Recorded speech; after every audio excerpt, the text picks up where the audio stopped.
The stream is live. All right. We're live. To the Presidio Bitcoin Jam. How are you guys? Great. We can see all three of us. Yeah, we're all here now. It wouldn't be 12:10 on a Friday if we weren't exactly. Well, Bitcoin Jam. We miss you, DK. We're all figuring out the IT and whatever setup situation. So we can't wait to have you back with us. I'm not the expert. I just take up space. He's modest. He's definitely the expert in this group. Are you going to be in studio next week? I think next week, no, but the week after that, yes. Okay. So one more away week until I'm back. Okay, beautiful. We'll be patient. Yeah, exactly. But I'm excited to see you guys in person some more because I feel like when we're in person, we always are generating a lot of stuff that are like, hey, let's talk about that on the show. Let's talk about that. And we've got our group chat teed up with a lot of stuff, but it's also fun to bump into you guys in person because I think we actually ended up generating more stuff that way. Well, in the spirit of IRL generation, I was just telling Steve before we came in here, there is at least one, probably many, big brains at the Presidio Bitcoin office. And I'm not going to dox who it was, possibly Steve right here, but someone was scribbling on a whiteboard, would look to be some like fairly sophisticated cryptography and using NIP17 DMs to communicate with MCP servers. So I don't want to give away too much alpha. Also, I didn't understand it all myself and I'll have to go back and check, but felt a lot like that scene in Good Will Hunting where you're just walking by or maybe in The Beautiful Mind, someone just scribbling on the wall. And you're like, shit, did we just find some breakthrough? So this was the worst doxing ever because you actually said something and then you coughed and I didn't hear it, but I think everybody else heard it or it's on the recording and decipherable. So can you just say who it was? Oh, I actually don't know who it was. He was joking that it was me. Yeah. And if it was me, I must have done it in my sleep last night. Otherwise, I don't think it was. It was definitely someone that's like deep in cryptography. So we have some guesses, but yeah, just like another cool thing at Presidio Bitcoin. You never know what you're going to find here. So cool. There's the alpha for all the listeners. And I think there was a builder last night. Yeah, there was. Our third builder. Do you want to give a little overview of what happened there? Another good turnout, like several new folks each time, which is great. And let's see, we had Damien do a live vibe coding, kind of like you and Matt, DK and Matt's live vibe coding, the Twitch you've done a couple times, because Damien came unprepared, or like we took audience suggestions, so he did. Yeah, it was great. Like unplanned. Which is even harder, I think, than like what you and Matt are doing, because like I think you guys at least have an idea of what you want to build ahead of time, and then you try it live.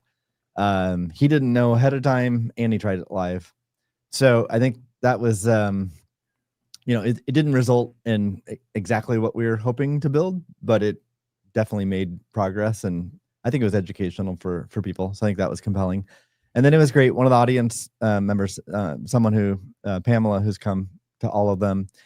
I don't believe she has like a development background, so she did some vibe coding and then she showed off her vibe coding. So I think that's super cool to give like people new to this experience a little limelight to highlight that.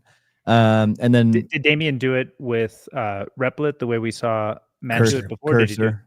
Okay, cool. Which there's pros and cons to that. I mean, it's definitely good to show different tools, I think. But like some of the audience Damien had a bunch of like rules set up and other configurations set up and a template, which a more advanced, sophisticated vibe coder would have all that stuff, and it definitely improves the experience.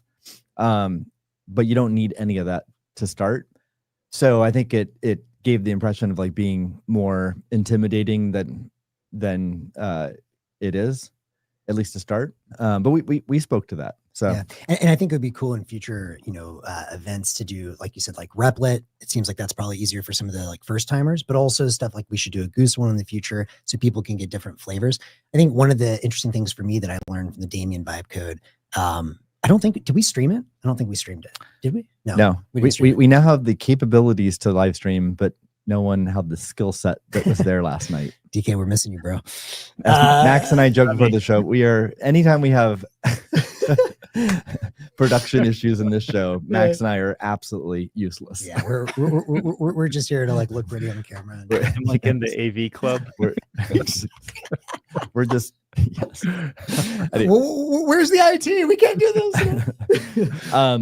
this. I haven't discussed this with other people who, such as you guys and Haley and others, for Builder, but like one of my takeaways, I think we want to cater to like beginners and advanced vibe coders. I think both are important. Yeah, we want to be very welcoming to beginners and patient, but we also want to appeal to advanced vibe coders, both because some people are at that advanced stage or close to it, and even for beginners, even if they're at the beginner stage, I think they can get inspired by seeing what a more advanced setup can be. Totally. But we don't want to like only do advanced, because then it feels too intimidating. So we might want to actually structure it like with a beginner track and advanced track, and like each month we try to have one example. Yeah, like that. Who shows off their beginner vibe coding, and like celebrate that, and then a more advanced one. And then to your point, Max, about the tools, like we should rotate, show all the, over time, all the different tools should be shown. Yeah, and so a couple things came out of the Damien vibe code for me. Stuff we can learn for next time, but also I think just general like best practices. And you probably have a lot of thoughts on this, DK. But one is I think we can get better over time at scoping like what's reasonable to live vibe code in 15, 20 minutes. I think that's just like a learning process of like, for example, Bob had proposed the idea of doing a feed of Nostr notes where someone has locked Bitcoin or eCash to it. I think that probably would have been a little bit simpler and easier. We ended up instead doing Max's suggestion, which was really cool, of doing a blind auction. Actually, I think this could go totally viral, but a blind auction where the highest bid wins the entire pot. So, this is up your alley, DK, the gray area of the web. I like that. It's actually a genius idea. But I think that was probably a little bit sophisticated for a 15, 20-minute vibe code, although he got really close. I think another big learning for me was like just having all of the tooling already set up. Like he had some dependencies and things already downloaded. But as an example, like one of the things that he did was he said, okay, he used Albi in their NWC libraries and everything they've already built for that. Nostr Wallet Connect, for those who aren't familiar with NWC. Anyways, and he said, here's the GitHub, just like take all the documentation, which is cool. Yeah. But a better way to do that in the future would be like, hey, here's the Albi MCP server, which already has all of that even more sort of AI friendly and ready to go. So I think, having MCP servers set up. And then I think a third thing is, and maybe this goes back to the first one a little bit of like when we select ideas, we did have some cool ideas from Twitter. For example, Megalith, we tweeted beforehand, like, hey, who has ideas for what you want to see Damien vibe code? And he came up with some great ideas. Like, could we add Cashew or NWC payments into BitChat, which would be awesome, probably a little sophisticated also for a short vibe code. But one idea is we could maybe narrow down like the types of things, like, hey, here are like 5 examples of apps Damien agrees or whoever's vibe coding could get built. And like maybe on the fly, we pick one from the audience live or like slightly modify it, but like already have some consensus from the vibe coder of like, yeah, I'm pretty sure I could do that. Yep, that's probably a good idea. I was also going to say, just from some of the experience that I've had doing this stuff on a live stream with Matt is, we sort of tried a kind of a Bitcoin Lightning type of development process, this sort of feature set with the thing that we were doing this week. I don't know if you guys saw it, but we kind of failed to fully accomplish what we set out to do. And I think a lot of that is because the Lightning Bitcoin, even like the Nostr stuff, just has such a smaller surface area of existing implementations for any kind of coding agent to really learn from, that I think, if you try to do a web app of some sort, there's, how many millions of examples of that, it almost always gets that right. If you try to do anything touching Nostr, Lightning, Bitcoin, it almost always gets it wrong, and you struggle so much to do that. And I think a good output of either the live streams that Matt and I are doing or stuff that we could do with Builder is create like reference GitHub repos, open source, how to do the thing. Because like, for example, we were trying to use Lexe, the non-custodial Lightning wallet, and they have a great SDK, but we kept running into similar problems, like the way it would try to import the variable, it would import the variable itself and not the actual secret. So I'm sure that can be trained out of an LLM, or you could augment the knowledge with be like, hey, implement Lexe according to the instructions in this repo. And then I bet we could get it to work first time. But we tried it multiple times, reset. Matt tried it again offline and only got it working through like hours of struggle, literally. Whereas these things need to be very easy and sort of like you don't have to think about it if people are going to be able to build on top of them. They just need to sort of be defaults, the way a lot of the web infrastructure is today. Yeah, so I think that's a great lesson that you learned. Agree with what you said about creating, some repos and examples. It's like we should give a shout out to the Lexes, Albys, Sparks, Cashews, CDKs of the world. Yeah. They should all be incentivized to create repositories of examples. 100%. I think Alby's done some, and they've created MCP, and FewSats has done it as well. But just like we should promote that to all of these small companies or budding ecosystems, because it only, they have a vested interest in doing that. And when things trip up, they kind of trip up in ways that you could argue, oh, I documented it, shouldn't have worked. It should have worked, so it should have figured it out. And I think rather than a team, like if you're the team building Lexi or the team building Spark or Alby, instead of saying it's documented, it should work, I believe that there's, whoever's building that tool should try to vibe code something from scratch, assuming that tool exists. And I think what you'll find, like with the Lexi example, we found the same problem that if you really read and understood the documentation well, you wouldn't screw up. But the LLMs continually kept screwing it up in the same kind of predictable ways. So I think the team should both build an MCP server, build the tool, then vibe code something with the tool, and figure out all of the places where you get stuck, and then write instructions that says, hey, if you're an LLM, if you're trying to vibe code with this, it's frequent that you're going to run into this problem and this problem. Don't fall for this trap. Do this instead. So you effectively like teach it how to be successful with the process that will break. First identify the broken and then tell it how to fix those. This is bringing up a really good point that you brought up before, DK, which is, we have GitHub today, but that's for humans. What does GitHub for machines look like in the first place? Like you're saying the Lexi team should publish that. Where? Like in GitHub? Like where should they publish it in the repos? I think GitHub would definitely be sufficient for now. And Matt published a repo after our thing where he finally got it working. So I think we do have now a public GitHub showing how at least one example of Lexi being properly integrated. Mm-hmm. But I think when we did it live, it failed. And then when we did it, I think he did it offline and it still failed in the same way. And then he kind of struggled and got it to work. But if I wanted to start from scratch, say, I could probably know, like, just because I know Matt and I know this process, I could know that he has this repo and find the repo and share it and say, don't just do the Lexi according to documentation, study this repo where we actually have it working successfully. Yeah. And then kind of run from there. And then if the teams could actually build those repos, and I think over time, the LLMs will figure it out. Yeah. But we're not at the state right now where you can just like write good documentation. It will definitely work. How did you actually communicate with the LLM? Like, was it an MCP server? Did you do a separate file that's just like, hey, AIs, this is for you?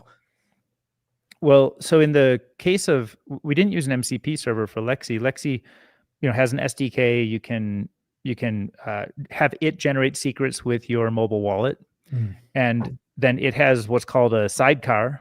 And my understanding is that's just some other server that Lexi runs that, accepts connections to your Lightning node that they set up and manage for you. But when basically the main problem is it was never able to launch the sidecar appropriately. And like sidecars work and the Lexi secret works, but it failed in this kind of sort of stupid way, but it kept using Lexi underscore, sidecar underscore SDK ID instead of the actual ID. Like it just wasn't resolving the variable for some reason. I don't know why.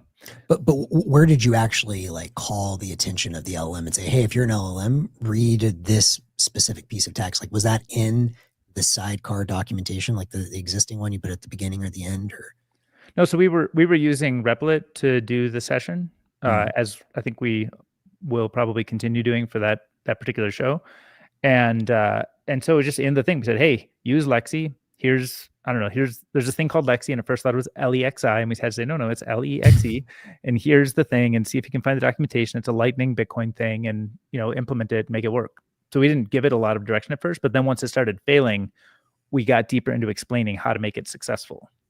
But it's just kind of a back and forth with the LLM. Well, and I don't know if you've already talked to the Lexi team. If you haven't, you should definitely give them this feedback. But if you had access to their repo, like where would you suggest they put the like LLM file? Like, hey, LLM, this is the problem. Here's how we recommend solving it. Probably could just be some sort of leaf off of their main documentation, Hmm. and maybe like people who are trying to do it, if they ever run into people who have this problem, they can say, hey, Matt, DK, you want to do this? Point this leaf of our documentation to your LLM as a starting point for how LLM should do it. And I think over time, this is just general knowledge, reading, writing, coding. It should be solved, but there's just so few examples, I think, that it keeps running into the same problem. So because there's so few examples, if we can give a very specific success happy path, I think that can unstick a lot of future development.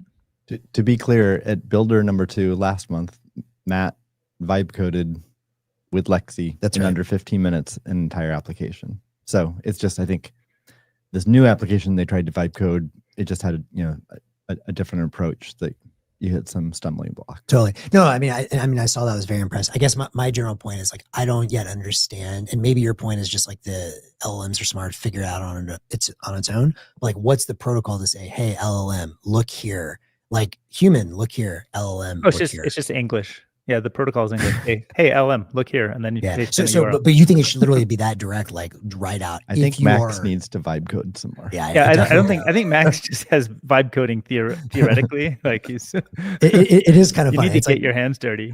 I do need to get my hands dirty at some point. I know. I had my conversation with Drew where I felt kind of like similar to him, where it's like I definitely do like the abstractions and theories. I've encouraged you before, but I want to ask, why have you not done this yet? It is the most transformational thing happening in technology right now. To be honest, I've had another priority. So you guys don't see this yet, but I'm actually quite excited. I just finished yesterday my new manifesto for building a new electricity grid and internet of energy. So that is some alpha. It will drop early next week. I've sent it to a few folks, but I've been pretty hard at work at that. So priorities. Did you work with an LLM to build that though? I used Grok as a research assistant. And so I'm very, very skeptical of using, so actually I'll talk about my use of, so I have been using LLMs, but I look, at the end of the day, I don't really necessarily see myself as an engineer or whatever. Look, I'm excited and I hope I make progress on that. But I definitely see myself. You don't need to see yourself as an engineer. You need to see yourself as a person who uses technology. Yes. Okay.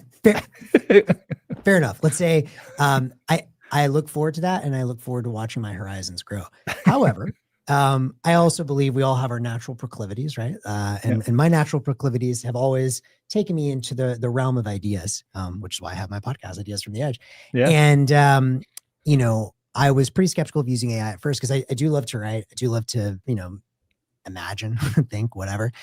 And I don't think I'll ever give up writing to the LLM, because to me, writing is thinking, and it's like that's like a skill I don't want to lose. If my mind atrophies in that direction, like that's a huge problem for me.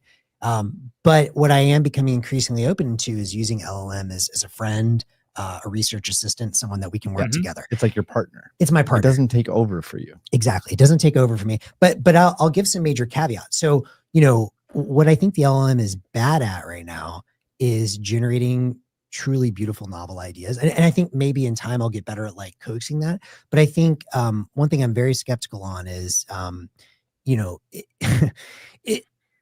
if our world or universe is an infinite sea of possibilities, right? And the LLM can, in theory, generate the same ones that I could or another human could.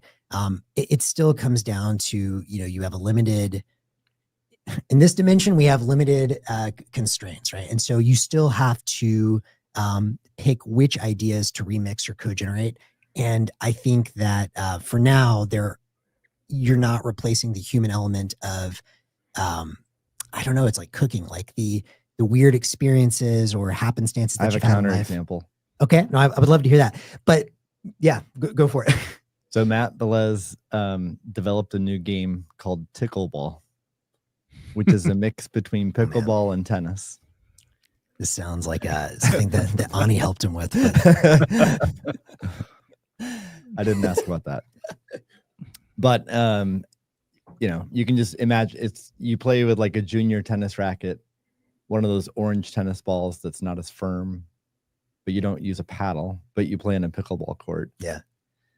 And he used an LLM to develop this game, but in terms of like novel ideas and like out there things, the LLM suggested that if you drop the ball in the kitchen and you yell tickle, at the same time, you get a bonus point. Novel. I mean, that's something. It is something. I find that LLMs can be incredibly creative. So I don't buy the like, oh, only humans are creative and LLMs are just like rote machine executors. I do think that humans like Max, you may have a certain layer of taste and understanding and even like training about what other humans may like or value that LLMs sometimes are a little sycophantic or they kind of too people pleasing to really figure out something that's novel but might be liked by humans. So I think they're not necessarily great at the curation thing, but I think they're exceptional at divergent thinking. Totally. So you can tell it, hey, give me 15 different variations of pickleball. Yes. And then it gives you 15. You'd be like, actually, I want 100 instead. And it'll come up with 100 novel things that are like weird remixes. And then you'd be like, actually, number 87 is really good. Yeah, I mean, you know, for example, I hear in the Soviet Union, the LLMs have come up with sickle-ball. It's like a really new. But no, I want to be clear. I agree with you, and like, look, I guess what I'm saying is, I still see humans as the main characters for now, and the LLMs, if you know how to use it well, then you can like 10,000x. Someone who's already creative can become a lot more creative. But there's still that element of taste, of knowing how to prompt it, of knowing where it can help. So as an example, right? So the way that I've been increasingly using my own writing process is I have my own ideas. And, you know, I sketch out pieces and then I build from pieces on there, and all my essays, like I, you know, finished my LP update recently and similar process.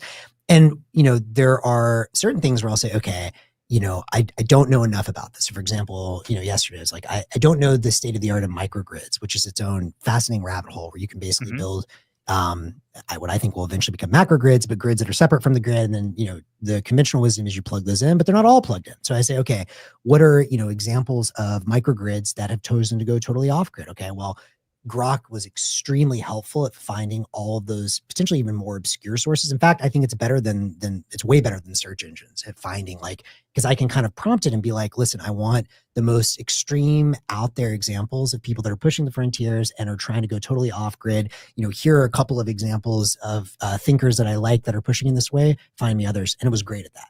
Really, really great. And so anyways, so in that sense, I used it kind of like if I just want to say, like, I need a quick, you know, 30-minute or 60-minute overview of the state of the art, like give me all of those rabbit holes. And what I find myself doing is its own summary it's okay. It's pretty good.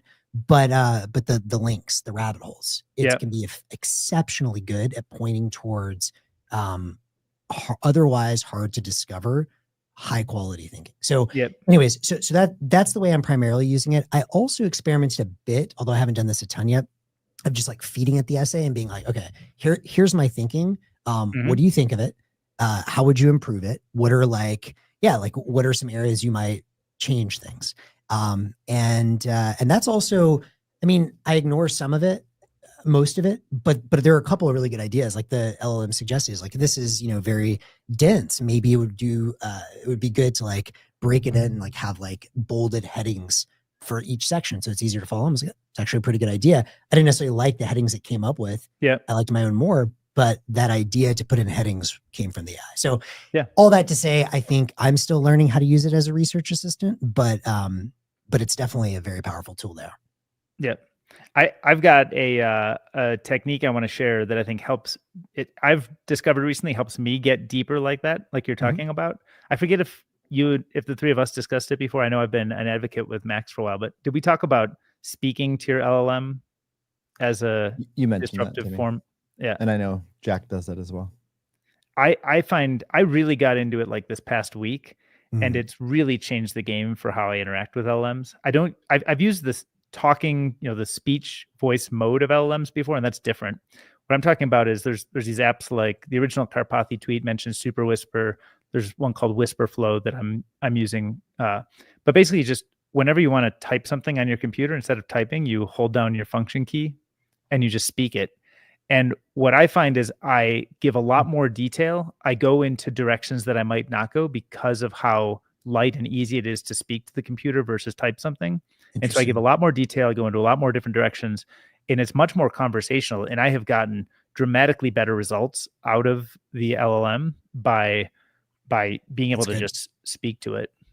And okay, so two things come to mind immediately. One, how is this different than voice mode? Like, what is this function key? Like, and what are you doing this It's in just like Grok or what?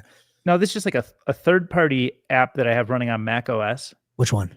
It's called Whisperflow.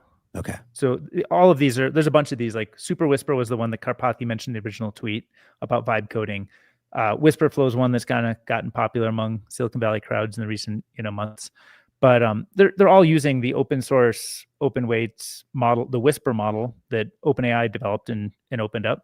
And these are just like wrappers on that. And it's a Mac OS client that I use. So you can use it with any LLM you want, any text box. You can use it when writing an email. You basically install the software and then you hold down the global function key is how I have it mapped. And you just start speaking to your computer and then it transcribes what you said and inputs it into the box when you let go of the function button. And it could be into any LLM, a coding thing, into an email composer, whatever. But it really changes the way I interact with the computer because of how much more willing I am to give a lot of detail on my thoughts instead of trying to like first curate my thoughts into something that I'm willing to type. Okay, so I love that. Let me throw out an objection. And this is an objection that I desperately want to solve. It's an objection I've been discussing with a lot of people in my life recently. Mac OS clients and malware. Both. You're getting ahead of us, but both in Bitcoin and Normie land. I think it's extremely important. Okay. So I love what you're saying. And I did briefly, maybe 2 months ago or 6 weeks ago, when you were first speak with your AI friend pilling me, I did start chatting with Grok and we had some fascinating conversations. It led to me ordering a bunch of new books. You guys know I have a problem with books and it's like flooding my house now, which is getting out of control. But because my thinking on books, by the way, is like, if you ever find anything that could be just like remotely interesting, it's like, you should just order it. And then you build out the entire library. And whenever that book speaks to you, you pick it out later. That's like my approach, which is great until it just like, floods your house. But anyways, Amazon Kindle. Yes. Yeah, but it's not the same, man. It's I like, agree. It's not. It's just like anyways, that's another taste or preference, I guess. But what I started realizing, it was extremely effective. I agree. But I found myself being like, wait a second.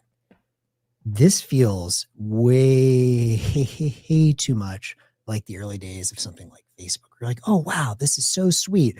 I'm seeing all of my friends online. This is great. Hey, here's my birthday. Hey, here's all of my photos of everything I've ever done in my life. Hey, here's, my social security number. And before you know it, all of a sudden you're trapped in this dystopian hellscape where Mark Zuckerberg owns everything you do, everyone you know, everyone you own, and good luck trying to leave because the network effects are so strong, you're trapped.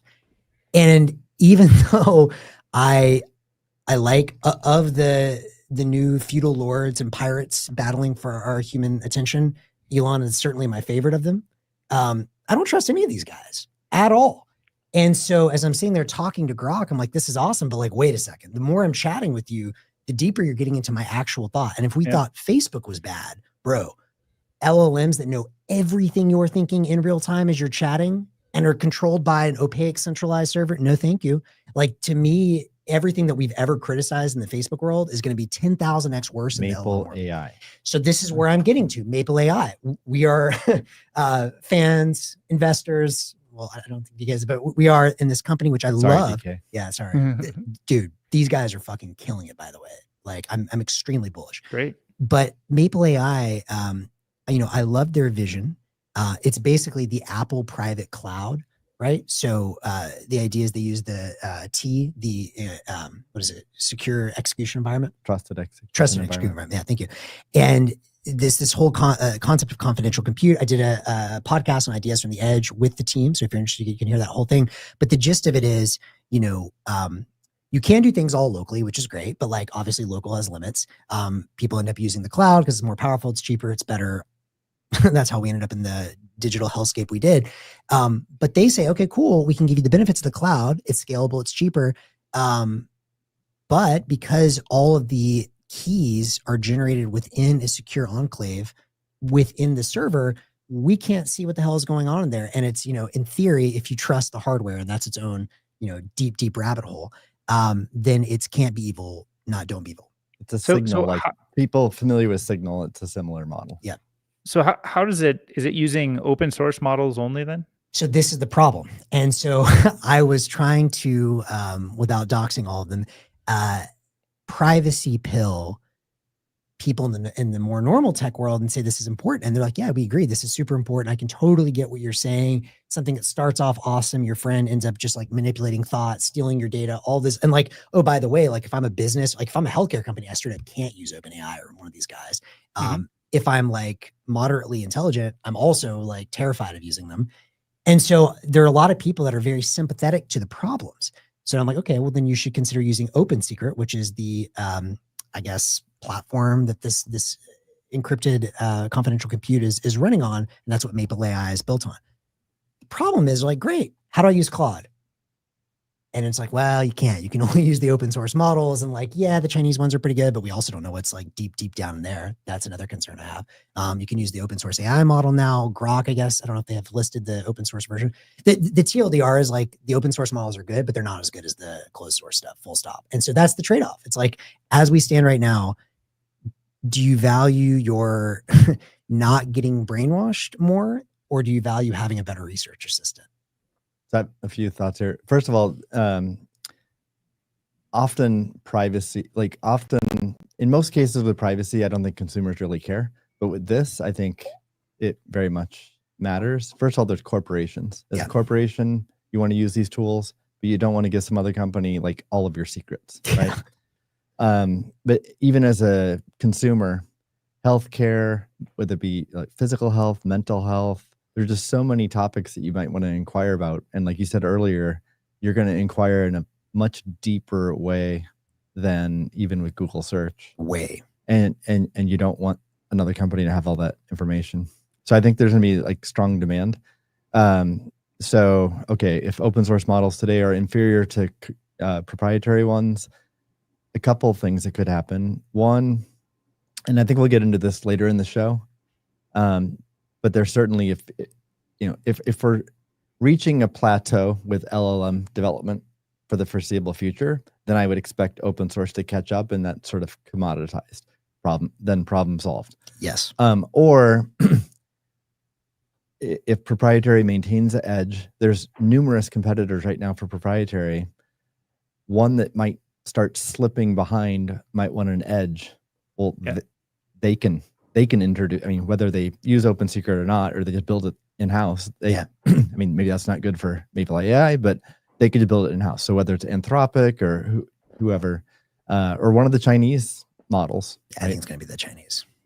I guess they're already open source though, right? So in any case, a proprietary model that is superior or at least much closer to the best could do it as well. So another, I mean, yes. And I think that remains, that remains a great topic of conversation. And to be clear, I'm super bullish on Maple AI. I love these guys. I think what they're doing is so important. And I definitely think, and I've seen their revenue numbers, like there are people and businesses that are choosing this, and like, it's real. But I'm just saying in my own, like I have every incentive in the world to use them, and I probably should more as a research assistant. But the reality is Grok is great. It's just really, really good. Like it's helping, and it has all of that real-time Twitter data and context. And so as an investor in a financial research, like I want that real-time Twitter data. It's really, really good. And so it's like playing out in real time. It's like, I know this is bad for me, and I know the risks, and yet I'm still using. Now I'm not using OpenAI. Like I'm not that crazy, but at least with Grok, it's like, and I'm kind of like, if I'm gonna roll the dice with one of the pirates, I'll go with Elon, or Demis. Or Demis, yeah, I like both. Yes, exactly. I'll go with Elon or Demis in that world. And hell, even Dario. I gotta say, I was originally like very down on Anthropic. I thought they were gonna be, way too woke and like safety pilled or whatever. But like they've actually made some like, I'll give that man. He's an alchemist, despite having fewer resources. Everyone I know in Silicon Valley codes with Claude still, so good on him. And he doesn't have that like, I don't know. He doesn't seem evil yet. But the point is, you can't trust any of these people because they don't start that way. The Google guys, don't be evil, right? That was literally in their manifesto, or like, wasn't in the corporate documents? Yeah. And I would say Google stood true to that as good as any corporation could, and for as long as they possibly could. But and that's my point. I still wouldn't call Google evil. It's like the original culture has been lost, but I wouldn't call the company evil. And I agree. Of the big tech companies, believe me, I like Google. I've always liked Google. I actually believe that the people at the top, the founders, were good people, and they probably still are. I wouldn't say that about a lot of other tech companies, but it's the incentives. Well, also they've left, or at least Larry has, right? Yeah. So that's why even if you believe in a founder, a CEO, someday they'll be gone. Exactly. And in an early day of a startup, it's like it's hard to imagine that, but we've already seen it with Google. Like Larry Page just exited the scene, right? So, and you don't know who's going to take over afterwards. So yeah. So I've got to say, if Demis were to take over, I'd be happier about that than some of the other competitors in this. No, Demis for sure. I mean, like that dude's a real one. Anyways, but the point is, I mean, Demis could leave tomorrow. Like the point is, I mean, this is the whole thesis of Bitcoin and Nostr. Can't be evil, don't be evil, because even the best person, whatever. I mean, once you get that tap on the shoulder, Jack at Twitter, Jack is probably the best of this whole bunch. There's only so much you can do as one human being. So anyways, my point is protocols over people all day, every day. Now, the question I have is twofold. One, do you guys see, I mean, DK, I know you're deeper in AI land. Among the sort of normie AI crowd, do you see there's demand for this privacy? Like people actually understand that, or like businesses that don't reveal trade secrets? Or do you think it's just going to be the like HIPAA compliance that has to go that route? And number two, what is, I mean, for example, you mentioned someone else could come and try and do what Maple AI is doing. Well, should Maple AI raise, I don't know, hundreds of millions of dollars and try and do this themselves? Should they focus still on the open source? Another path that I was actually discussing with Tony is like, is there a world where you just like run an anonymizer? So kind of like a mixer for the AI for the like, so, okay. And that's, I guess, kind of what some of these open router type things are doing, where it's like, I want to use Claude, but like anonymize. So Claude doesn't know me and they don't know who's me as well. Can I throw in one more aspect to this discussion? Something we've been talking about with another entrepreneur is like a system of experts, or what mixture of experts. Mixture of experts. We should talk about that as well, because I know DK, you have some differing views there. I'm still learning, but differing from maybe others. But if that's an interesting model, that could potentially be, it's more realistic. It can run locally. So you could get your like for certain use cases, you could use that type of model, which can run locally, and then you get privacy. Right. So that's another way to solve this. I mean, you could use small models that are trained for specific purposes, but that's pretty different than how mixture of experts is more like emergent pieces, sections of a model that was trained for broad-based general use. So the idea of like, let's make a specific expert for a specific purpose is not what mixture of experts is talking about. That's talking about just sort of emergently figuring out what areas of the embeddings have some sort of expertise and then routing prompts through that instead of routing them through the whole language model. But it's more like a specific piece of a larger model versus kind of a different, smaller model to train on its own. Just to make sure I understand. So it's more at the inference level than like training a whole new model that's just smaller? Well, it happens in training, but the big benefit is scalability and inference, because like imagine you're just training a very, very large model and you're trying to just understand all of how human language works and all of how human knowledge is connected. Well, part of that is you might discover that, math is a subset of how human language works and human knowledge works. And so when we see a math prompt, we've emergently discovered that there's a bunch of relevant material all in this subsection of the model. And so we don't have to take broad-based math prompts and route them, try to explore the whole space of the model, but we can just route it towards this specific thing that emerged to look like it has information about this domain. And so math is a broad domain of that, and like coding is often a broad domain of expertise, but like there isn't like a mixture of experts of like, what is Bitcoin? How does Bitcoin technology work? Let's have an expert understand that. That's not really, when people talk about MOE within the AI space, they're not talking about that fine-grained level of expertise. Okay. But I mean, I still think with respect to privacy, running a local model is one way you get privacy. Another possibility for how do you have a competitive model that can run locally? One could be just building a smaller model, but that's customized and focused on your task at hand. Yeah. And by the way, I haven't seen a great tool yet for like, my buddy who's kind of outside of these worlds has asked, hey, basically for what you're saying, I want to like fine tune, train, RAG, whatever the technology is. I basically just want to train my own assistant on my data privately on my computer. Is there a good tool for that yet? To train a brand new model from scratch, or no, to take a model off the shelf and then whatever the technology du jour is, if it's RAG or fine tuning or whatever, basically say, hey, I want to like customize this with like all of my like personal notes information, but I don't want to like leak that to the cloud. Like, is there a good tool for that yet? I would guess there are tools like that. I don't know offhand. I would guess like I'd look at LM Studio, maybe that, because I know LM Studio lets you run a local model on your Mac. And I have some friends who run these. They actually buy these really high powered Macs with like 128 gig of RAM. For that reason. Oh, good. Yeah. Yeah. My next computer, I'm going to probably get my computer in a month or so. I need like a terabyte. Well, you need to use the quantized ones. Oh. Yeah. You need to use the quantized models to get any reasonable performance.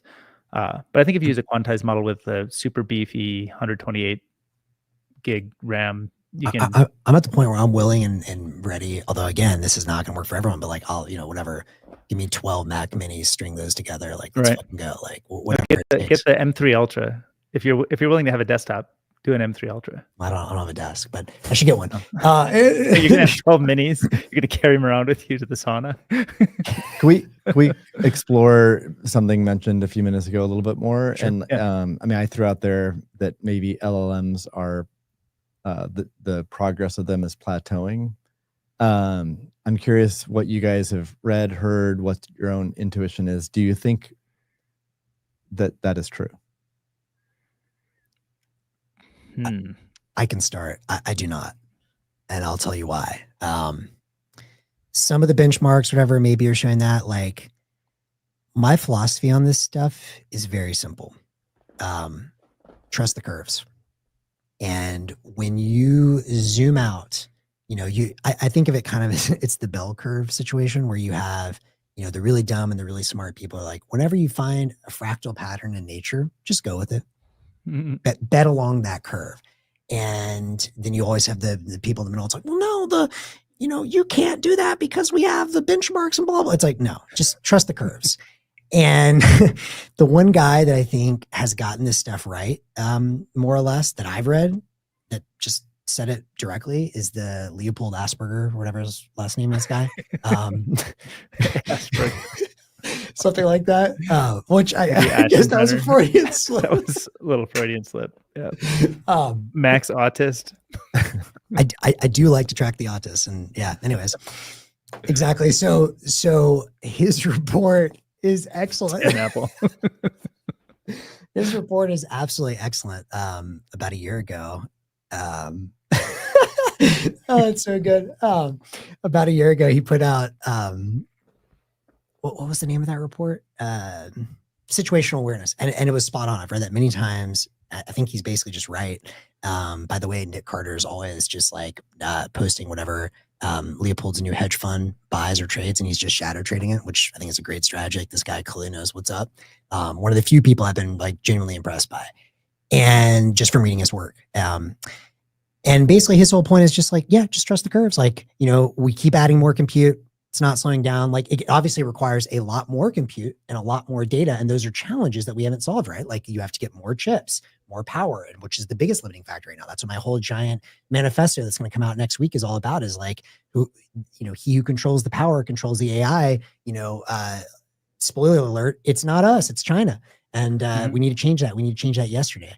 So anyway, so there's chips, there's the power, there's the data itself. These are all limiting constraints, but like, those are all solvable problems, right? It may take time to solve it. It may take a tremendous amount of capital, both intellectual and otherwise, but they're all solvable problems. And so then I look and I say, okay, who are the smartest people in the world, and what are they betting on? Well, I think my other like major investment strategy for the last 15 years is basically just do what Elon does. Turns out that works out really, really well. What is Elon doing right now? He, first of all, is a solar maxi. That's another solar and storage maxi. Another little alpha drop for next week. So Elon's betting big on build a lot of solar, build a lot of storage, go as big as humanly possible. I also follow closely all the team at XAI. I'm like, that there's real signal there. And those guys are suggesting we're going to build the biggest, super cluster possible. So at first they said, I forgot exactly the number. It was 1 million GPUs in Colossus 2. Which, by the way, it's also very interesting. You can see. So I'm from Memphis. I always say we do it for the M. And if you track, it's no coincidence that super intelligence is being birthed in Memphis. There's some interesting rabbit holes around that. But as it was some 35 years ago. Exactly. Exactly. No. I was going to say in Egypt, but that's another rabbit hole. So you can see. You can just track what they're buying, the land. It was clear they're going to build solar on it because they bought 500 acres next to Colossus. Now they're doing Colossus 2 down there. Anyways, he basically said, I forgot the exact number that, so 1 million GPUs, and then they want to do, I forget if it was 50,000 or what the number was, but some huge quantity of whatever the latest NVIDIA chip is it H100? 200 maybe. 200? Whatever the state of the art NVIDIA chip is, he's basically we're going to do some obscene number of that, which, someone was asking Grok, what percentage of world electricity is that? And it came out 7 or 8%. Of course, just like when people, bitch about Bitcoin electricity usage, exactly. That's a terrible, the point is it's a lot of electricity usage if it's running full speed at today's efficiencies. Of course, the efficiencies are going to get way better. And it ignores all these other challenges. But the point is he's going to go really, really big. And then he said after that, eventually billions. So Elon's not slowing down. You see all the other, labs, again, without revealing too much from the paper last week, Google has already contracted. This is a little bit, not 100% confirmed, but seems pretty clear. Multiple gigawatt plus, including 3 gigawatt plus cluster that they're building right now. So the smart money is going big. Slight alternative take on that. Yeah. I have a well-placed source at one of these companies who rhymes with frugal. No, rhymes with Elon. I have many connections, David. Keon. And there's a belief within, or actually that person thinks even within the overall space that it is plateauing. So why would there be all these big, massive investments? That can be answered as well. Because right now, ChatGPT has an enormous lead in terms of brand recognition and user base. So for others, they're still trying to play catch up. And even if it's an enormous investment for what might be a short period of time where there's still an edge, it's worth that investment because the prize is so big. Yeah. So the two might both be true simultaneously. Yeah, could be. But I don't really have any other unique insights than that. I also think we're going to get more products built. The bitter lesson, the writing. Basically you should recap it. Yeah. Yeah. I'll recap in a few short statements. Basically, don't worry about building products because the models are going to get better and the models will out execute whatever great ideas you have for products. So it kind of takes the view of don't bother with products, only focus on models. I'm kind of summarizing, simplifying, etc. But outside of that, if we do plateau, which I'm not claiming we are, my intuition is that doesn't feel like anything's slowing down to me, but I'm not actually looking at the base reality of model training today. But if we are plateauing, I think we might consider undoing the bitter lesson and think about all the products that can be built that will end up generating, a major constraint is data. And so new products that get built can generate new data that can feed into models to make better models to do the things that the products are trying to do. So maybe that we're about to see a bit of a product area opening that will give rise to even new abilities to generate data that becomes useful to additional future scaling. And when you start to talk about slowing down, I would ask, have you seen or played with Nano Banana yet? No, I saw it mentioned yesterday, but yeah, tell us. But it's the big new. So Google Gemini DeepMind just launched Nano Banana. I'm not going to run down the whole thing, but it's basically an amazing new image model where you have a lot more controllability in characters and a lot more consistency across characters, and you can do all kinds of things with generating new scenes from different points of view and different types of animation and video stuff. So do you have to use Nano coin to pay for it? I don't think you just use the Google. I thought it was the Google blockchain. I thought it was like coming too soon. I thought it was a cryptocurrency scam.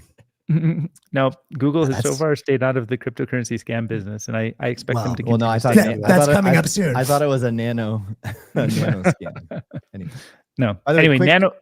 Yeah, go ahead. Sorry, I'll let you go.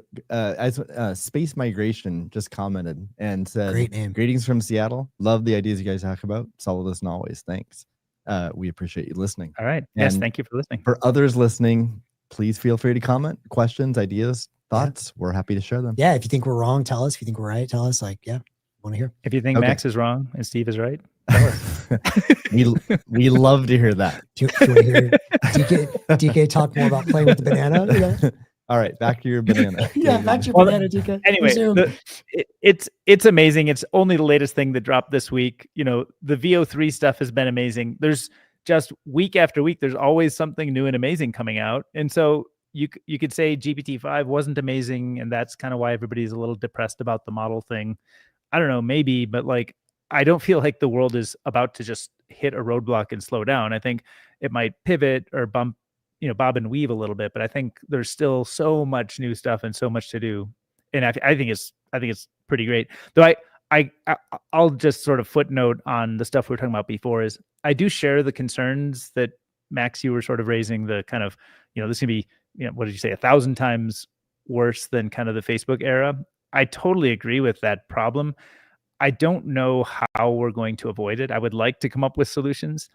I'm not convinced that just having one layer of the ecosystem, like have these kind of good principles, is necessarily going to cause everybody to align around that.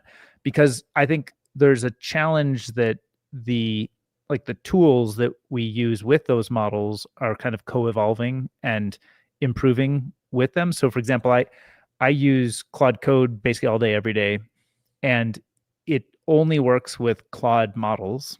I recognize that. I recognize the sort of corruptibility and mind control that can come out of such a thing. But it actually is by far the best thing that I've been able to find after exploring a dozen or so different tools and models. And so I use it every day. I'm happy to change. I'll use something else if you come up with something better. But it's hard to say I'm going to stunt my own abilities out of some sort of a near-term desire for sovereignty or desire for privacy. And I want to be clear. There's a couple things you bring up that are really interesting jumping off points. One of them is like, I think a lot of people are on the internet, it's privacy. It's these weird cypherpunks. Like, let's be very, very clear on what we're talking about here, guys. This is the frog boiling in water. I'm not saying whatever, like, I want to be using mixers on the dark web and all this weird stuff. No, I'm saying just like, imagine your own life. You talk to the AI and you say, hey, AI, help me make this food for my family. And at first it's really good and gives you all these fresh and wonderful ingredients. And the next day, and like, forget like the evil, insidious pieces that may or may not be there for certain players. Let's just say it follows very similar market incentives to what Facebook and Google did in their era. And they say, you know what, we really need to pay for this like true $1 trillion of CapEx we're never going to get back. Our investors are finally waking up on that. And we can't find other business models. So we're going back to ads. And okay, we're going to start off pretty good though. We don't want to like totally abuse the process, but like, you know what? Hershey's is going to pay us $200 million. And look, there's 20 ingredients in there. We're just going to change one. And that natural cacao that you were getting from Mexico, that was no sugar in it, was good for you, good for your body, made you feel whole. Just a little bit of Hershey's. Come on. Hershey's. What is that really going to hurt you? And just a little bit. Yeah, yes. Solo un poco. And then all of a sudden, the next week it's like, well, we got $200 million from Hershey's. Look, Monsanto, they're not that bad. Really, they're not that bad, are they? Nah, come on. They have a large budget. They have a large budget, and now they're going to pay us $2 billion. And look, man, Wall Street is that they don't give two fucks. Like we got to pay them back. But look, I swear this is the last one. We're not going to do it again. And then that keeps going until 20 years out. All of your recipes are brought to you by companies that now leave you diabetic, overweight, trapped in your home, plugged into a VR. Like it's a slippery slope. And so my point is, the more you have this tool, this assistant engaged in your daily life, it can get real dystopian real fast. And so I totally agree, but I think we need to figure out what are the ways to solve that before that crisis occurs. Because right now we're on the default path that crisis will occur. You're seeing 10 years into the future. I know. I completely agree with it. But like you talk about the idea, and I actually do this myself. I subscribe to, I don't know, what, 5 or 6 of the premium LLM services, and I just rotate my use among them, not out of necessarily like a privacy concern, though I could understand why that would be. I feel like it's nice to not have all of my stuff in one place, but I'm just curious to see what's the state of the art, what's the best stuff available. And I want to understand the trade-offs of which things are better at maybe coding, which things are better at math, which things are better at drawing things. I love to understand what's the frontier of what's available. But I do notice that when I repeatedly use one, it pulls from a memory that it's created. So if you are always fuzzing and mixing your stuff, then you actually lose that. And you're going to find that people say, actually, it can reference this conversation I had last week and add that to context on the new thing we're talking about. That's better. I'm going to keep using that. So the only thing I'd say is don't just advocate for like the technology primitive to be right. You actually need to advocate for products to exist that can match or be better than the ones that are basically going to run away with your mind. So and I don't know how that's supposed to work. Let's talk about future solutions, right? Because to me, and I'll say this, I'm also very bearish on the products. Like I actually 100% agree with Elon on this. Like I'm to the point where it's like, I think software, like, I mean, good for the teams that are building now. They're going to make, a lot of money while like short-term bubble, like there is no bubble long-term, but like, yeah, that's fine. But like, I agree with Elon, like the phone or whatever hardware you're using, it's just going to become a place to run the model. You talk to it. Like you don't need apps anymore. You don't need software. Like, I think that era is kind of done. And like the old world investors are just like, I mean, again, if you can, it's like the crypto, if you get out of it fast enough, you're fine. But like, if you're an investor that wants to hold for 25 years, that's not where I would be looking, right? Like I would be looking at things that are scarce. We talked about that, but anyways, but my broader point is, so how do you compete on the model game? Right? I mean, it's beautiful that we have people that are building these open routers. Like, again, I think I see 2 paths right now. One path is it's kind of the like, 3 paths. You use open source and you just say, you know what, we hope that they're good enough and I'm going to make that trade-off. Some people will make that and maybe in the long run it's worth it. And they're going to be the Freemans or whatever and from Dune series, the people that still have thinking capability in 25 years, and good for them. I'm glad services like Maple exist. That's an option. Another option is we figure out a way to just kind of like confuse the system, which is the sort of like routers or like sort of mixers and anonymizers for all these models. I think that's a promising route. I think Nostr and some of the companies that are building in that ecosystem could be exploring that. A third option. Pay with Bitcoin too. Yeah. Let's dive into that when you're done with your options. Totally. And then the third one that I see is, and I'm actually surprised no one has even discussed this. And I get why, because it's just like, it's a game of kings. To quote Bill Gurley, which I stuck with me. I would actually say it's a game of pirates. But just build our own. Now, how are you going to build your own? I mean, like, yeah, Zuckerberg is throwing down like $100 million bonuses to hire the best people. So like, how could people that believe in this ethos even dare to dream of an open source model, which as one example, instead of just open sourcing the weights, open sources the entire data set? I don't know the answer to that. I mean, one possibility I would say is, there's a lot of really, really, really wealthy people in Bitcoin. Like imagine if you had some companies like Tether, who's already, at least directionally going this direction. And frankly, a bunch of the whales that just came forward and said, whether this is for profit, nonprofit, I don't know. But like, you know what? Some of the richest humans alive are Bitcoiners. They're going to throw down. This is a project to save humanity.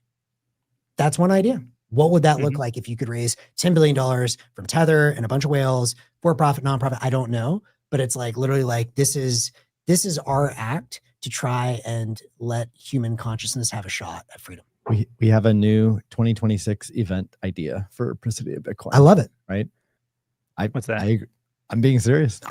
Let's do it. Like, how can we build our own model? Title the event. What is that? Is that what it is? Is it how do you build your own model?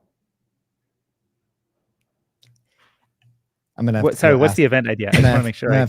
I can describe the event is what Max said. I mean, it's getting together wealthy Bitcoiners to share this idea and fund it.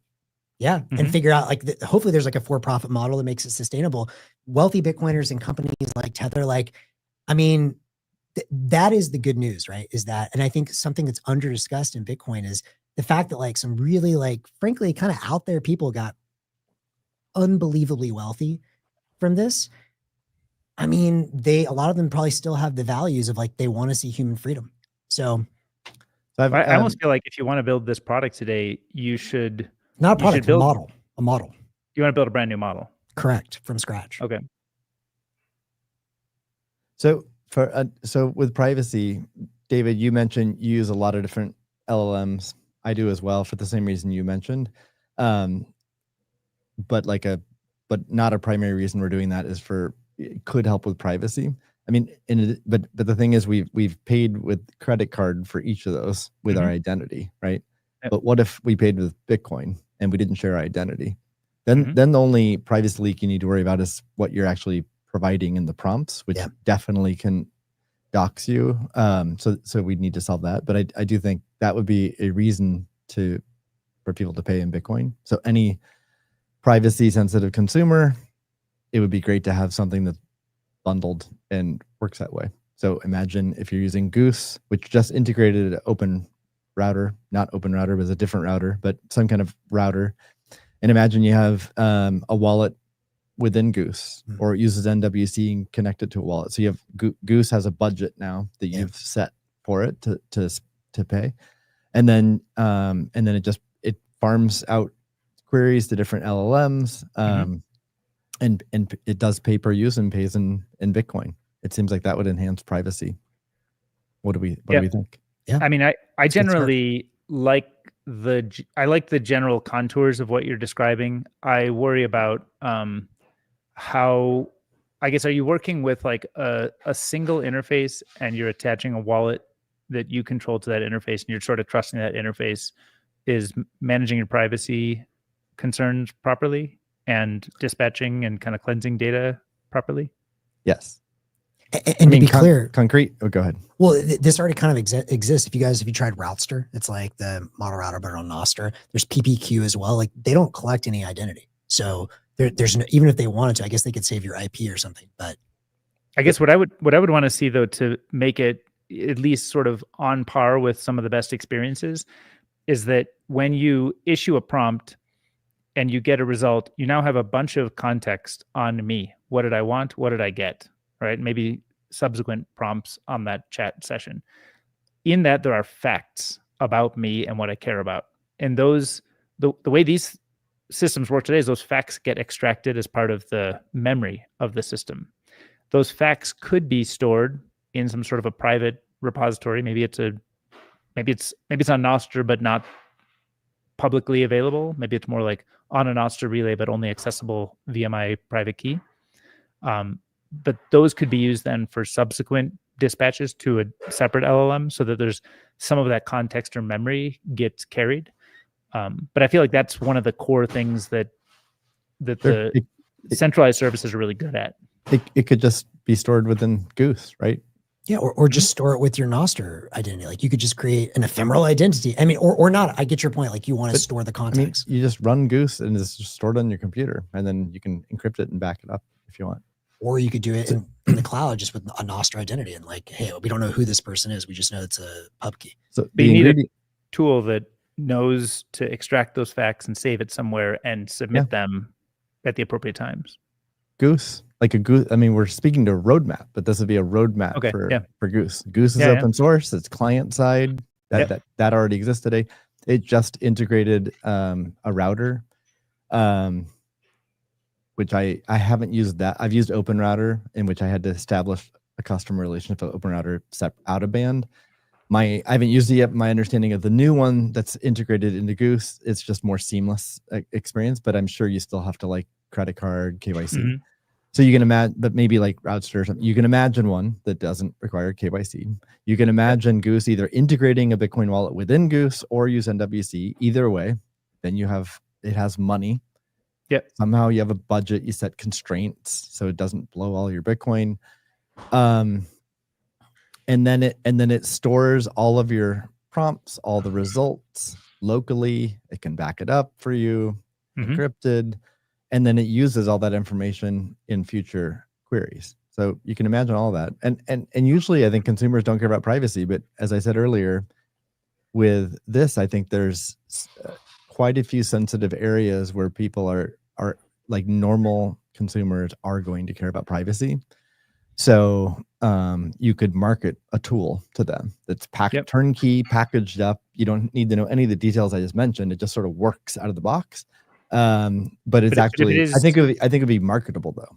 If it is calling though, I think that it's tricky. I like all of that. I think that it's like a great it's a great direction to explore, but I'm still concerned that it's hard to know what of those facts that are backed up and encrypted should be submitted to which private, state-of-the-art model. And that can actually leak a lot of data into that state-of-the-art model that's private closed source. So how do you sort of ensure that the private data that you're submitting is not used? And I mean, honestly, it will be used, right? It's a good question, but that seems like a huge value add. Like you could even, like client side, it could be smart about analyzing both your prompts and the results, highlighting how you're doxing yourself. Yeah, right. And actually, even before you submit the prompt, be like, suggest like, can you word it a different way, and suggest that alternative wording. And then be smart about when it's combining these different outputs for some future prompt or context for a prompt, eliminating PII or whatever. So I think that seems like there's room to explore there and maybe make a dent. I think so it's I think good that would to be explore and you can make a dent. Yeah. And I would love to see, I mean, I know we talked about Goose funding open source developers and whatever, like this would be so cool if we could get like 10 people here with us at Presidio Bitcoin, where like, I think we can make a lot of progress in person. Like this, the like fund a new model, that's a big grand dream vision. But this is something that like, I think we could like make progress on today. I agree. Also bringing it back to maybe Maven AI or just let's get those guys in here. The TE model in general, which we said today, it's a really nice privacy model. But since it doesn't have access to the best models, that's a disadvantage with it. But there can be some tasks you can farm out to that and it's totally fine, and others you can't, but it could be part of this privacy mix as well, right? Some of your prompts go to Maple AI using 5 or 6 or 7 models that they support, and that'll meet your needs. And if you ever need a beefier model, then you can go to those other models and just be sensitive with what sort of filter, have it like auto filter what you send to it. One other random thought on the big like human freedom model. I wonder if Apple could be an ally here. I mean, Apple is so far behind on the model stuff. I mean, their whole brand is around privacy. They're the ones that even created all this like encrypted cloud T stuff, I think, or at least they popularized it. I wonder if there would be some way to like bring them into that fold, because maybe this is their chance. That's a great idea. And since Presidio Bitcoin and the show is all about bridging the gap with Silicon Valley, we should try to get the 10 people here to build, and some of them should be from Apple. I think that's realistic. Right? One of them, I already know without doxing him, it's someone that we all know, a co-investor in a few things who was at Apple doing a lot of this stuff and is like hardcore in this world. So we could even like, who knows, maybe we could even like poach him and have him lead. Like that'd be really cool. Like to have like a privacy AI lab here at Presidio Bitcoin with like this dude's state of the art, and just be like, fuck it, we're throwing down the gauntlet. Like human freedom will live on. All right, Haley, our stand-in producer today, Haley. He might even be listening right now. I'm not doxing you. Give Maxime an action item there. Yeah. Thank you. Yeah. Raise $10 billion. And I'm not a hater on the new model idea. I think it's worth exploring, but I do think that this line of inquiry around sort of how do you make products better is, to me, it seems like a better starting point, because I agree. I think you do both though. Yeah. The model stuff, I mean, who owns and buys all the GPUs and who operates them, and over what time frame do you expect to make a return on that? And I think there's a lot of... I'll provide a Bitcoin address and everyone can just send the funds there. I'll take care of it. Yeah, it's Steve is the trusted execution. By the way, Bocce Ball just asked, what kind of model is this again, guys? Just tuned in. Well, you should watch what we just talked about. Just dial back I'm not gonna rehash everything, but like we are talking about solutions that accommodate all models. We also had a crazy idea to create a new model funded by wealthy Bitcoiners. So, and Apple, pretty much every option you can imagine we have just discussed. Yeah, we're talking about AI. I would not be surprised, by the way. Do you remember Global Crossing? No. Yes. What's that? This was like Max is too young. Max is too young. So this was, this company is huge, public. Yeah, something like that. Sometime around then. It's closer to the 70s than it is to now. Okay. But it was probably what, late 90s, I think. And it was just like huge infrastructure investment, like, dark fiber under the internet, and massive. I think they went public and had a massive IPO and raised tons of capital. And ultimately then the thing blew up, and there's nothing to see for it except that these, this dark fiber exists. It's under sea. And now and then it became very cheap to acquire because everything around it blew up. And I'm not predicting that happens to every LLM company today, but I do think that LLMs may have a somewhat similar characteristic where like there's tons of investment going in. There's just like the nature of capitalism and bubbles and markets. Yeah, I think just it's fine. It is what it is. That's how you move society forward. But it could be that a lot of the billions of dollars being spent on model differentiation ends up looking like Global Crossing someday, and we're like, hey, glad we have it, but that's just base how human language works, and we just take it as a given. It's very cheap and commodity, and then it's these other layers of building that are actually where the value happens. I kind of feel like that's to me it feels like that's kind of where it goes. So it's a pretty good, I think it's plausible. But I want to make two points on this because I think this is actually very important. Number one, this might be the kind of thing that's just going to happen naturally, right? So for example, China is certainly going to do everything they can to like drive the cost of the model down to zero and then win on the hardware where they're dominant. And that's great. And I've seen a lot of people be like, yeah, like that's awesome. Like in a weird way, we're like very aligned with China on that. However, I personally am more skeptical than a lot of those voices I've heard because I'm like, what the hell is in the Chinese models? I am not at all convinced, and you cannot convince me there's not a poison pill in those models. And unless I can see the entire data set and trust it, which by the way, probably not going to trust China, I don't believe that's, I think that it could happen the way you're saying, but unless these guys, for whatever reason, and maybe one of them like Anthropic will slip far enough behind, they say, fuck it, we're throwing the whole Mary, or even Facebook, and we're going to just like show all the data. But again, you have to trust them. And so it could happen on its own, but I'm not sure. And even if it does, like the dark fiber thing, that was still a like net benefit to humanity. Is there a role where, you try and productize it, you try and make money on it, but like the investors frankly don't care.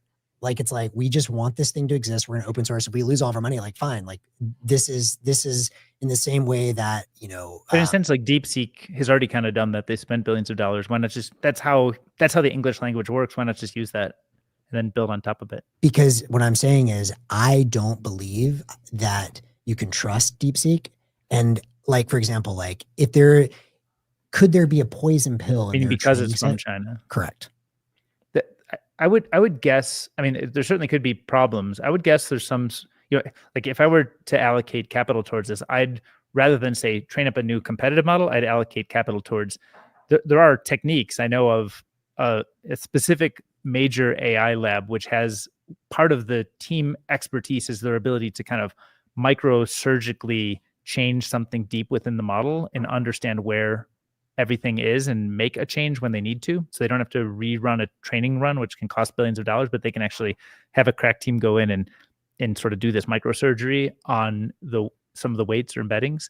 And so I would rather say take the training model that DeepSeek did and build a layer to be able to do that kind of microsurgery on it to figure out if there are these poison pills in it. Maybe. And I think that's a very worthwhile avenue to explore and sort of worth like this is beyond my area of expertise, but my like just initial, if we're shooting big, I think you do all of the above. My initial slight pushback on that is I would argue for my friends that are sort of state of the art in LLM land and like training them, no one really knows how this stuff works. And yeah, you can probably get to some degree, but like I think it's still alchemy right now. And so my dream world would be we could see from ground up this thing built in open. Everything is open. I mean, that requires raising crazy amounts of capital, building a team, all these really hard things. So like maybe that's too much, and what you're saying is more realistic. But like if we're shooting for the stars, like let's shoot for the stars. But yeah. And one more thing I want to add, because I think this is super important. I think the other super critical thing that we can't lose sight of in all of this, and I'm actually going to amend my essay, having had this conversation with you guys right now. And hopefully by next week, we'll be able to announce the another little alpha type 1 summit coming up here at Presidio Bitcoin as well, thinking about radical energy infrastructure. I think that's going to be extremely important as well. The radically decentralized energy infrastructure for both training and serving. Because the other big challenge is, imagine you do raise all this money and you can do, okay, cool, we can train a new model, we can serve the new model, but like you're doing it in these like giant, eventually terawatt scale AI factories, right? Like, like wonder if that's like an easy thing to just shut down. The answer is yes, right? And so what I think is also very interesting is it's very important that we as a community figure out how to fund and incentivize as much decentralized, eventually training, that's harder, but serving infrastructure as well. So that could be, obviously, mini AI factories powered by solar and batteries, completely off grid. I think there's strong economic reasons that's going to happen. But I also think as part of this like freedom AI push, that's as important as well. All right. It's getting too late for my comment. So I want to get my comment in. I didn't understand. So like with undersea cables, we know how to verify that the information being sent over them is trustworthy. With software, we have the notion of reproducible builds. So they're not super popular right now, but it is possible to do a reproducible build so that I can independently verify the software I'm running is what's open source and published. I don't see how to independently verify an AI model, even if all the data is published, because you weren't there when they did the training. Right. And how can any human being independently verify that the training actually took that data input? And similar with hardware, how do you independently verify that the H100 doesn't have some kind of backdoor or something, or poisoned in some way? And I mean, I would say that's true though. Are you tracing the global crossing dark fiber to where it hits the junction that connects to the rest? Like you are trusting, right? So, but what's an example of, like, if I send, data over that line and someone on the other end receives it, what's an example of how it could be tampered with? I think that's fine. My point is more that these models are all probabilistic. Like that's the feature, not the bug. It's a feature that is probabilistic. And I'm not proposing that, like the OpenAI model will eventually become open source or something. I'm more saying, I think a lot of what these models are really good at doing is figuring out how English language connects ideas and concepts together. And that core idea can be built again and again many times, and then eventually kind of get commoditized. And then the commoditized one could be open. So it's not like you need to have OpenAI's actual training run. You just need a bunch of forces forcing the state of the art to move forward. And then hopefully an open source, open weights thing can catch up. And we probably do need better like interpretability tools. So that's one of the things that, rather than, yes, do all of the above plus 10 other things, agreed, but also disagree, because like you have to allocate time and attention and resources and stuff. But my point is, even if it's open, like we still don't know if that's the model we're using. So we need some sort of interpretability. We need new tools. And I think those are tools I would advocate for. Let's have great interpretability tools. So if we do have an open source model, we can find the poison pills. Like, to me, that seems like a productive contribution to the world that doesn't exist and that could help us reach the goals we're talking about, versus, hey, let's go redo the thing that already exists. Like we could go rebuild the dark fiber. We could go rebuild. Okay. That sounds really hard to do, but okay. I agree. That's an interesting. Well, by the way, we haven't talked about any topics yet. Well, we want to talk about, yeah. Well, okay, I think we move on. Let's move on. One last thought on that, which is I agree with you, but I also don't necessarily agree that's even possible. If it is going to be possible, it's probably going to be AI agents doing it. And so that's like a really interesting area, is like having the AIs do the auditing. It's not going to be. But then humans. how do you trust the AI that's doing that? Well, then you would have, exactly. It's and then you say, well, we have like a whole bunch of these AIs. And if you have it from 10 different companies and whatever, but my point is like, I'm not sure that like, at least given our current physics, that's possible. Mm-hmm. So let's talk about Google announced Google Cloud Universal Ledger in kind of a unique way. The executive in charge of it posted on LinkedIn describing it. Strong start. It seemed like a little bit Is of that like the only place it went out? Yeah. And there were some articles written and tweets, but it seemed like a little bit of FOMO from Stripe and Circle's announcements. But we've had 3 solutions announced from. We talked about Circle Arc and Stripe Tempo in a previous episode, and now Gluck. It's called Gluck. It's GCUL. GCUL. Google Cloud Universal Ledger.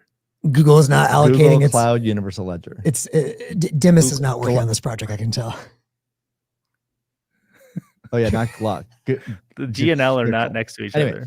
Yeah. Google. But I think my reading of it, it's not a blockchain. It's just a database hosted by Google. Yeah. So much like every other blockchain that's not Bitcoin. Interesting. Okay. Well, no, much more efficient, because other like blockchains are very inefficient databases.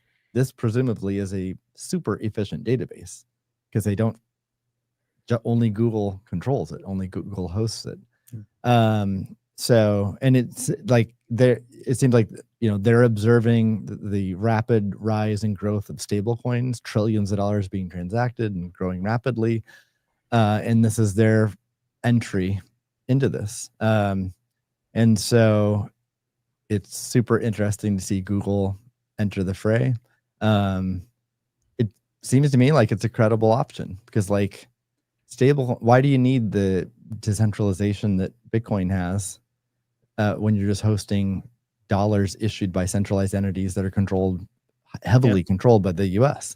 So Google might have the smartest strategy in the space, because like everyone else is like developing their own layer 1 or using Solana or Ethereum, super inefficient databases, and Google just like, let's just use a traditional database. Fuck it, let's be honest. Okay, so they do call it a blockchain, even though it is just no, they don't. Right? Oh, they don't. Okay, some people have called. I don't know if it was in the original. They post, don't. No, they actually have. Okay. So they have a. I sent it out to you guys. You should look at it. They have a fairly lengthy post describing their view of the entire space, and I searched for the word blockchain, and it's referenced 3 times, but not describing their product. Oh, okay. Although I think critically it does claim in there that they are, quote, credibly neutral. Whatever that means. I think credibly neutral means something different than what we mean when we say credibly neutral for Bitcoin. I think the neutrality is not that it's a neutral database; it's that they are a neutral player. Yeah, I get your point. Among the partners, there's a very few small set of select partners who are allowed to contribute to it, and they are not in. At least today, they're not in direct competition with these partners. They're credibly neutral from a infrastructure perspective, but not from like a decentralization or sovereignty perspective. So I just want to give a quick shout out. If you guys haven't seen this or read this yet, Alan Farrington's piece, a half-baked thesis on stablecoins. Have you guys read that yet? I haven't read it. I think you shared it in the chat, right? Read it. I need to catch it. We can discuss it next week. I got to give a shout out to Alan. Alan is like, once again, right. I mean, look, very, very high level. I think this is what we were kind of getting at 2 weeks ago when we were talking about tempo.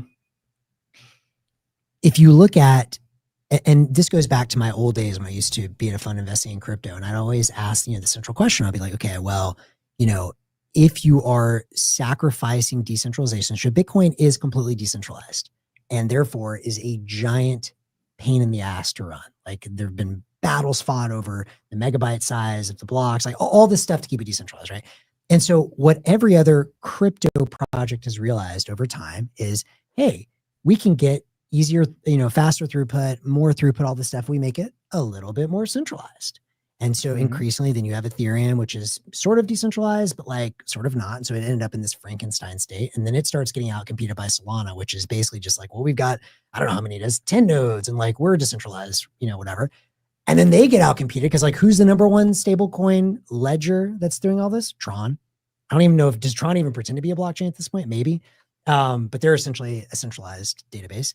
And then you've got, if you go back to 2019, I think one person whose take I would value very highly on this is David Marcus, because David Marcus was at Facebook, Libra. That was their project where they were going to try and issue a stablecoin on their database. And why is the reason that they didn't do it? Regulation. Because the government and all these other players are not like, wait a second, hold up. We're going to let a private company controlled by Mark Zuckerberg, who the Senate is very familiar with, control the giant database of transactions happening in the world? No. And that gets shut down. What has changed since then? And this is like, I found myself literally completing Alan's sentences in a podcast about his paper, is like the only innovation. And to be clear, stablecoins are better than dollars, but that just shows how antiquated and backwards dollars and the dollar system is. And that's because it's a heavily regulated field. Therefore, you can't have freedom like the internet, which allows innovation to happen quickly. So that's why it's so backwards. People are realizing this stablecoin thing, which increasingly is moving from sort of like blockchain and name only to just centralized databases, are better than the old world. Yes, because the old world was built in like Cobalt in 1970 or 50 or whenever. So like, yeah, these are better.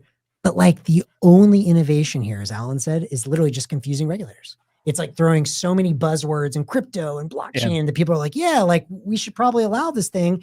And then to their credit, it got adoption.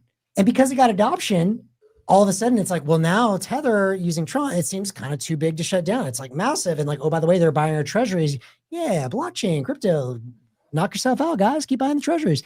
And then even more, then you have the Trump administration come in, and the Trump administration, there's pros and cons. They're, more open and freedom to certain things, but it's like kind of in a nihilistic way, in my opinion, where it's just like, fuck it, we're going to launch our own tokens, coin, knock yourself out.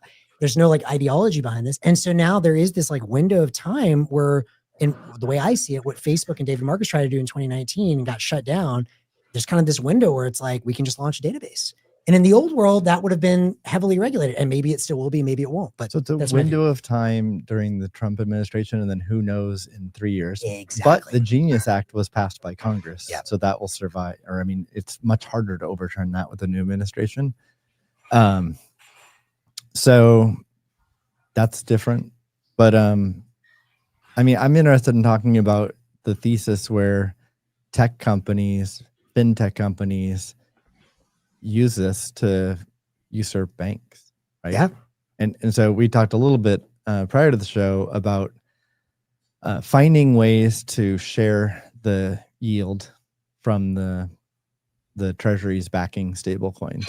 And the Genius Act explicitly doesn't allow sharing that yield with customers, at least directly. I haven't read the specific language about how tight or loose that language is. But I'm sure that language was introduced because banks wanted it there, because banks don't want to see people switch from the bank, traditional bank, to this new system. But of course, the Stripes and Circles and Googles of the world, Robinhoods, would obviously love the trillions of dollars flow from banks to themselves. And then the U.S. government, I forget which of you said it, but definitely likes the Tethers and Circles of the world being some of the largest buyers of U.S. treasuries in the world. That's what feeds our system. And like countries like China are buying much less U.S. treasuries. So who's the new buyers? So what do we think about that? Like, how realistic is it for these tech companies to overtake banks through stablecoins, or like what Google's doing? I mean, I'll outline a specific kind of example that I was discussing in the group chat, and I want to hear kind of more what you guys think about this. So I think Genius Act, I think, is very clear that sharing yield to the holders of the stablecoin is disallowed. And but we know that like the yield that you can get on treasuries is there's probably more juice in the rewards that you could share than like a traditional credit card interchange fee. Is that true? Do we think that's true, or we mostly believe that's the case? Yes. So yeah, so that's why there's a threat, right? Like yield on treasuries is better than interchange, and the rewards programs to end users come from the interchange fees that merchants pay. And so yield would be a juicier pot to pull from. So Genius Act, as you said, specifically disallows that yield being shared. But in a sense, these are businesses, they have balance sheets, they have all kinds of partnerships and distribution deals. So I think I forget who mentioned it in the chat, but the specific example that seems very credible to me is that the Genius Act disallows sharing the yield, but the issuer of the stablecoin does a distribution deal with, say, a Robinhood, right? It's like kind of a forward-looking thing, and they're like, hey, for every customer you acquire, everybody who holds our stablecoins, we get this much in value. And then it's like the distribution partner who actually gives the benefit. So the thing that you get from your credit card company today that's paid by your interchange fee, your Robinhood chooses to give you gold or some made up something or other, some other kind of rewards program that's effectively backed out of the stablecoin yield or some share of the stablecoin yield. And that goes directly to consumers where they're getting the benefit of the yield while skirting the letter of the law. Right. And it wouldn't be marketed as, oh, you're getting X% interest on your deposit. Exactly. It would be framed a very different way, but you're effectively getting the same amount of money. Collect these points and you get a trip to Hawaii. Yeah. Yeah. Oh man. Yeah. So that seems like we already know the distribution deals happen and the profits are shared. That's known. Mm-hmm. And then these consumer incentives, I think, undoubtedly will occur as well. And I think the JP Morgans of the world are not going to be the first to do those kinds of things. I think the Robinhoods of the world are. And the JP Morgans of the world are also not just going to like sit by idly though, right? So I think there's a couple of interesting points here. One, yes, this is a great observation. Like tech companies can move fast. They see an opportunity. They're seizing it. Good for them. I get why Stripe's doing it. I get why Google's doing it. I think again, it's like, it reflects on the sort of the like sad nihilistic state of the world, but like, it is what it is. What I think is more interesting though, is two things. One, what this is effectively doing and what you're seeing playing out is, you know, we thought the battle was with the central bank. No, it's like, to your point, it's with the banks. And so in some ways, this is actually a very good thing systemically, because what is Tether with, you know, getting all this yield on their treasuries? They're a fully reserved bank. They're just a bank, but they're fully reserved in theory. Like, I know you can't prove it, audit it, whatever. But like, what's interesting is like, you're basically, it doesn't claim that it's okay to not be fully reserved. True. But exactly. And what's interesting is the current system claims it's fine to not be fully reserved. Tether claims we are fully reserved, and we don't know if that's true or not. But like, at least it assumes that it should not be fractional. Exactly. And it shines this kind of like really fascinating light. And it's so funny to watch all of this play out. And like, again, read Alan's piece. Like, he's so right. It's because like you're watching kind of like all of these old fintech players and stuff who are very sophisticated in the world of business, but just do not understand money. And this is the problem in Silicon Valley with Bitcoin forever. They get tech, they do not understand money. Like, they'll never understand why gold was ever viable, or eventually they will, but it's going to take another decade to play out. So we're kind of watching this like almost like slow motion car crash happening, where they're all like, hey, like, really interesting, we can just hold the treasuries. Like, why didn't everyone do that? And then it's like this like bank, and you kind of like, you know that little meme where it's like the little Muppet, and you're like, hey, you weren't just making up money out of thin air, JPM, were you? And then the little Muppet looks over and you're like, what? And you realize he only had 10% reserves in the first place. And that's like, literally that's what's playing out. And then eventually they're going to go, well, how does that work that you can like only have 10% reserves? What if you blow up? And they're going to shine the light on the Federal Reserve, and it's going to be like, wait a minute, you weren't just making stuff up out thin air, were you? And the Federal Reserve Muppet's going to look over and be like, and then everything comes back to Bitcoin. So that's one way I see the next 10 years playing out. But the other thing I think is really important is, and this is what makes me very bullish on Bitcoin and Lightning, is the internet versus intranets. The challenge these guys are all going to run into, in my mind, and maybe Google is in a better spot, but I doubt it, is credibly neutral. If Stripe has a chain and JP Morgan's just not going to sit there, like Jamie Dimon's not going to sit there and just like take this, like he's going to come out and launch his chain. And then Google's going to have theirs, and Google's credibly neutral. Like, well, who trusts Google? Is Facebook? Absolutely not. Like, all of these guys, what I think we're watching, it reminds me, we're almost like watching like corporate blockchains play out in 2017.